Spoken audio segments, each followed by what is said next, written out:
Hola, buen día alumnos. Vamos a revisar el siguiente tema que es clasificación de la materia.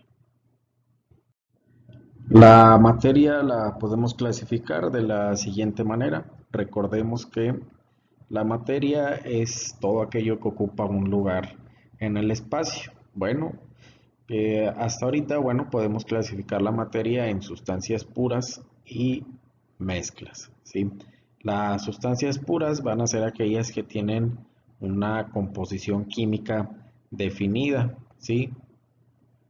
Sustancias puras. Van a tener una composición química definida y solamente la vamos a poder alterar mediante procesos químicos, ¿sí? Las sustancias puras, a su vez, las vamos a dividir en elementos, ¿sí? Y compuestos. ¿Ok? Muy bien. Las mezclas, por el otro lado, bueno, van a estar conformadas por dos o más sustancias. La proporción de estas sustancias va a ser variable y la podemos separar por medios físicos, ¿sí? Entonces, las mezclas van a estar formadas por dos o más sustancias en composición variable, ¿sí? Proporción variable. Es decir, que exactamente y químicamente no vamos a tener una composición definida.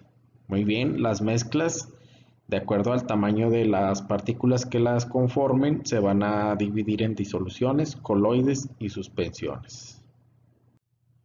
Muy bien, comencemos con las sustancias puras. Muy bien, un elemento es aquella sustancia que está formada por átomos de la misma especie. Aquí tenemos algunos ejemplos, ¿verdad? En su estado puro, el cobre, el cromo, el níquel, el selenio, etcétera. Y recordemos que todos los elementos se encuentran agrupados en la tabla periódica, ¿verdad? Hay 118 elementos conocidos ubicados en la tabla periódica. Algunos ejemplos de ellos, bueno, son como los que vemos aquí en la imagen: el oxígeno, el carbono, el hidrógeno, el plomo. Recordemos que un elemento lo vamos a representar gráficamente mediante un símbolo, ¿verdad? Estos símbolos están representados por letras mayúsculas. En caso de que solamente le corresponda una letra, si hay dos letras, la primera es mayúscula y la segunda es minúscula, ¿sí? Aquí vienen algunos ejemplos de ellos. Muy bien. Los compuestos van a estar formados por dos o más elementos, ¿sí? Y solamente recordemos que va a ser posible descomponerlos mediante procesos químicos. La característica principal de los compuestos es que tienen una proporción fija, ¿sí? Sabemos exactamente cómo están formados, qué elementos y cuántos átomos de esos elementos los conforman. También tienen un nombre y una fórmula química específica. Recordemos que el nombre y la fórmula química de los compuestos es determinada por la IUPAC, ¿verdad? Por la Unión Internacional de Química Pura y Aplicada. Muy bien, ejemplos de ellos son el cloruro de sodio, por ejemplo, ¿sí? El ácido clorhídrico, la glucosa, el amoníaco, el metano, etcétera. Muy bien. Entonces, característica principal de los compuestos es que van a estar formados por dos o más elementos, ¿sí? Tienen una composición, una proporción fija, conocemos exactamente qué lo compone, tiene un nombre y una fórmula química establecida, ¿verdad? Por la IUPAC.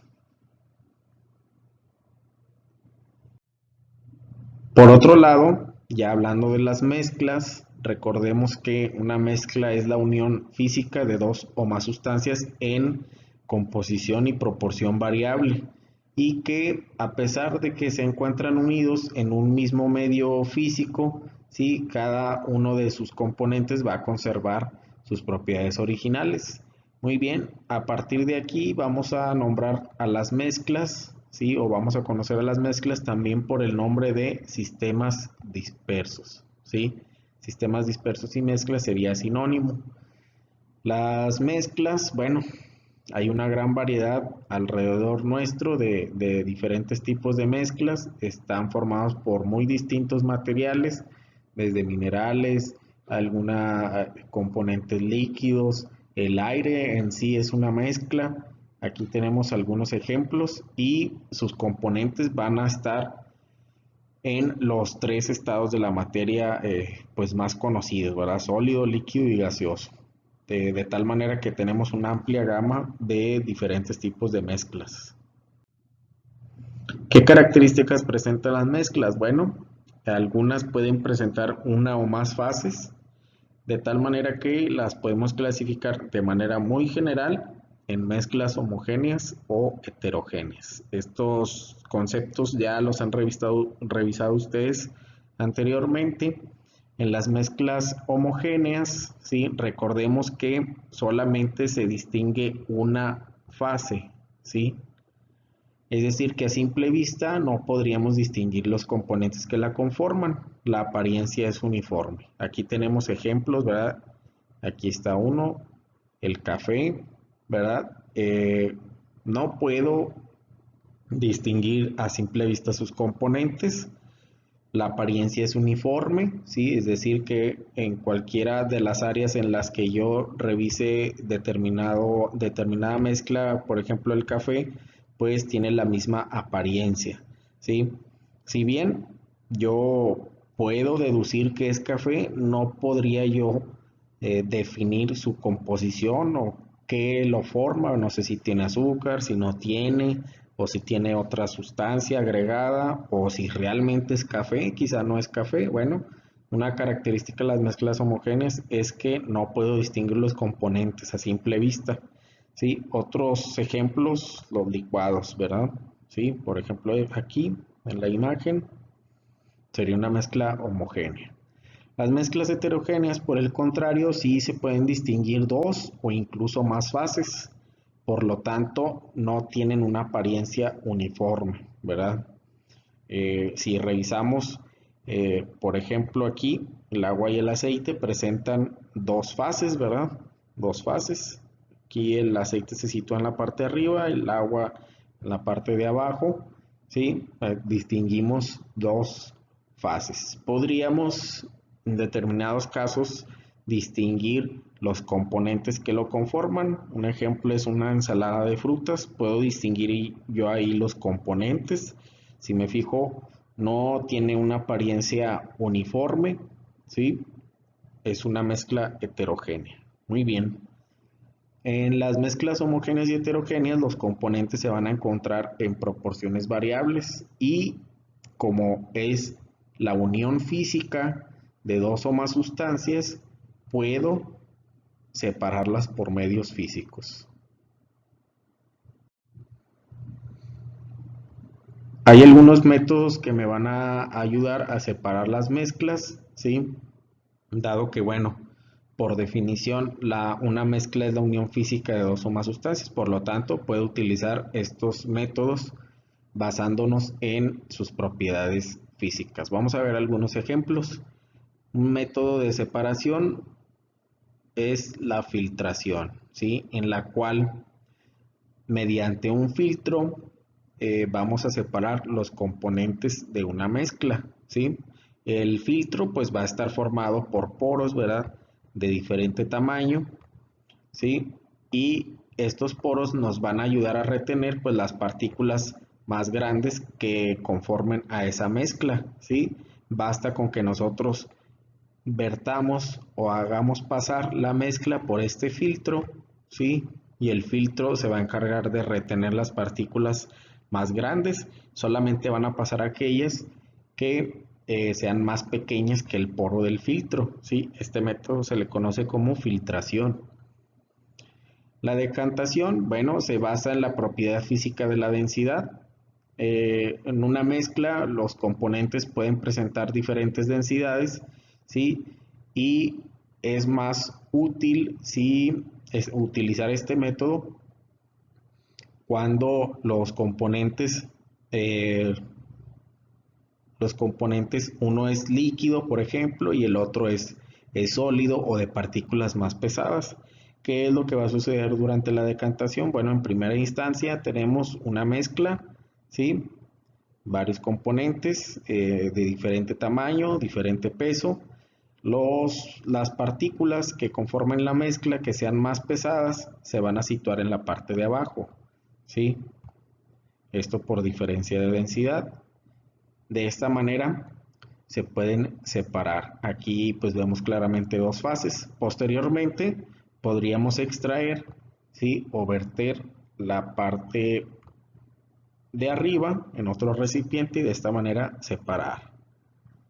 La imantación, uno de los métodos no tan comunes, en el cual se utiliza la propiedad magnética, ¿verdad?, de los metales.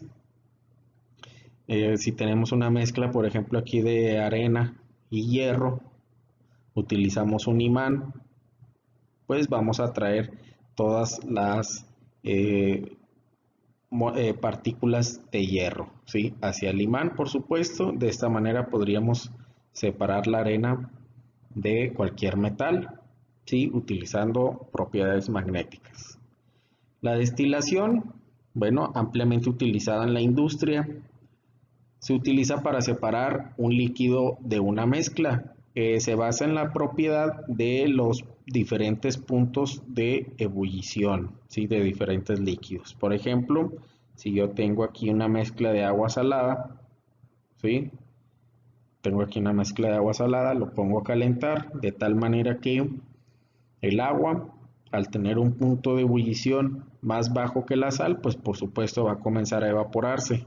Si yo la hago pasar este vapor por un tubo de enfriamiento, voy a provocar que vuelva a su estado líquido, por lo tanto ya lo podría yo recolectar en otro recipiente. Por supuesto, el agua salada, el agua de mar, no es tan sencillo lograr esta separación al 100%. Tendría que yo repetir el procedimiento varias veces para poder lograr una purificación, ¿verdad?, adecuada.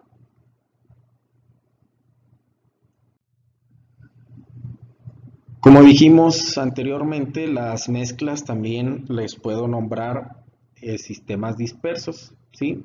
Un sistema disperso, bueno, va a ser la unión física de dos o más sustancias, de las cuales se van a encontrar en distintos estados de la materia: sólido, líquido o gaseoso, ¿sí?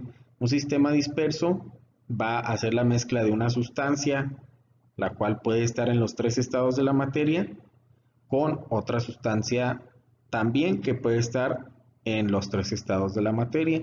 En un sistema disperso vamos a encontrar una fase dispersadora y una fase dispersa. La fase dispersa es la sustancia que está en menor proporción, ¿sí? Y la fase dispersadora es aquella en la que se encuentra en mayor proporción. ¿Qué es lo que va a ser distinto a los sistemas dispersos? De acuerdo a el tamaño de las partículas, ¿sí?, de la fase dispersa y fase dispersadora. En tanto, tenemos tres tipos de sistemas dispersos: disoluciones, coloides y suspensiones. Las disoluciones, la fase dispersa va a tener un tamaño de partículas menor. En los coloides va a tener un tamaño de partículas intermedio, y en las suspensiones tendrá un tamaño de partículas superior o más grande, ¿verdad? Muy bien, comencemos con las disoluciones. Es una mezcla por lo general homogénea, ¿sí?, de dos o más sustancias, las cuales van a interactuar a nivel molecular. Los componentes de una disolución, ¿sí?, son de un tamaño muy pequeño y les vamos a denominar soluto y disolvente, ¿sí? Aquí hay que poner mucha atención. Entonces, una disolución va a estar conformada por un soluto, ¿sí?, la cual va a ser la fase dispersa, y un disolvente, la cual va a cumplir como fase dispersadora. El soluto es siempre la sustancia que se encuentra en menor proporción, y el disolvente es aquel que se encuentra en mayor proporción o mayor cantidad, ¿sí? Por ejemplo, en una mezcla de agua con sal, supongamos, ¿sí? El soluto sería la sal, ¿verdad? Es el que se encuentra en menor proporción. Y el disolvente, pues sería el agua, ¿sí? Aquí si nos fijamos, bueno, uno está en estado sólido, el cual es el soluto, y el disolvente se va a encontrar en estado líquido, ¿sí?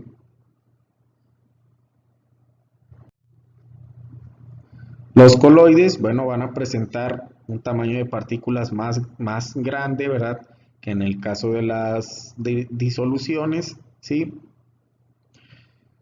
Para poder clasificar un coloide, bueno, pues el tamaño de las partículas del soluto debe de estar entre 10 y 100 nanómetros, ¿sí? Entre 10 y 100, aquí faltó un cero, entre 10 y 100. Los coloides es el grupo más diverso, ¿sí? De los tres grupos que vimos, de disoluciones, coloides y suspensiones, los coloides tienen una mayor variedad, ¿sí? De acuerdo a los diferentes estados de la materia que presenten el, la fase dispersa y la fase dispersadora. Muy bien. Por ejemplo, aquí tengo yo el gel, perdón, el gel, el medio dispersante sería líquido, ¿sí? Esta es la fase dispersadora y la fase dispersa sería un sólido, por ejemplo aquí la pintura o la gelatina, ¿sí?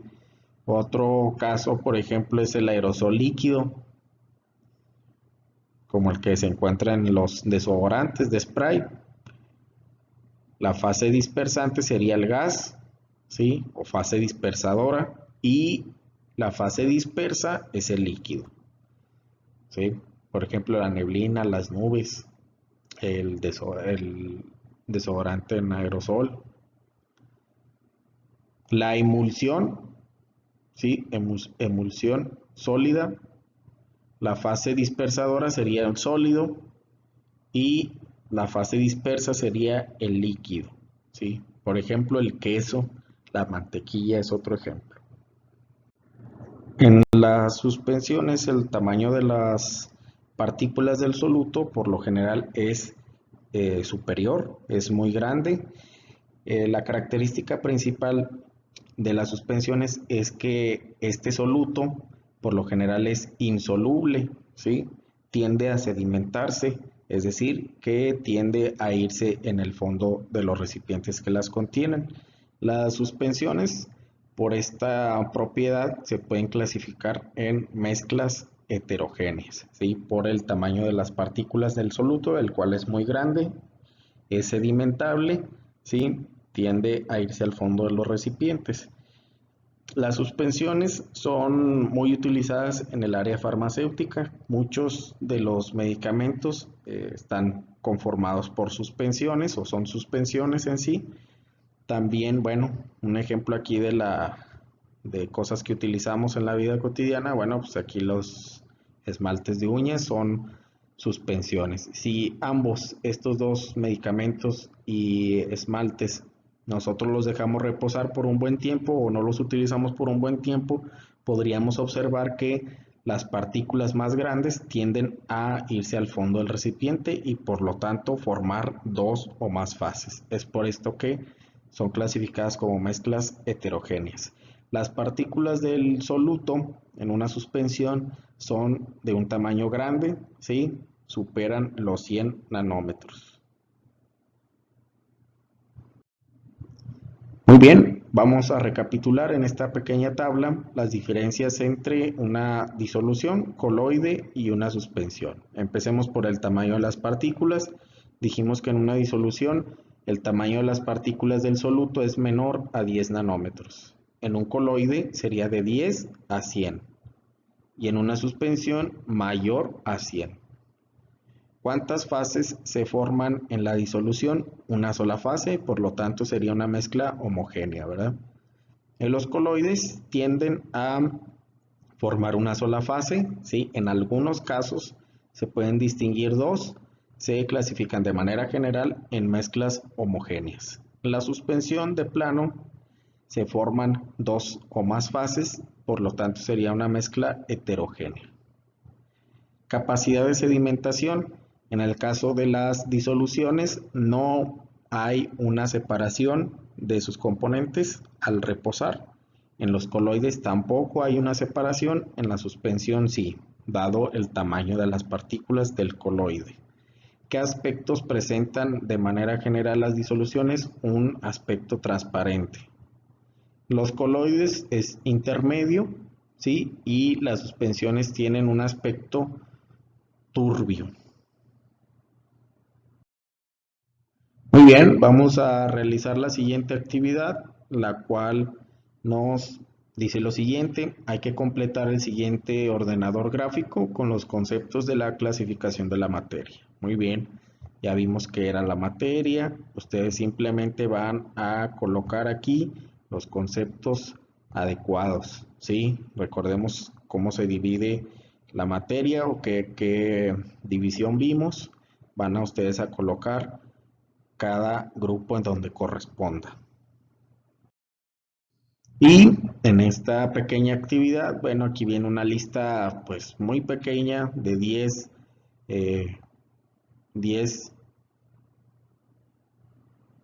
mezclas, elementos o compuestos, los cuales ustedes van a clasificar como tal. ¿Sí? Van a anotarlos ustedes en su libreta, anotan las instrucciones por supuesto, y en cada uno van a ustedes a colocar si pertenece un elemento, un compuesto o una mezcla. Hay que fijarnos muy bien cuáles son los componentes de cada uno, ¿sí? Un ejemplo es la sangre. ¿De qué está formada la sangre? Primero hay que investigar y después determinar si es un elemento, un compuesto o una mezcla, ¿verdad? Así con cada uno. Bueno, esto es todo por el día de hoy en este video. Nos vemos en la próxima. Hasta luego.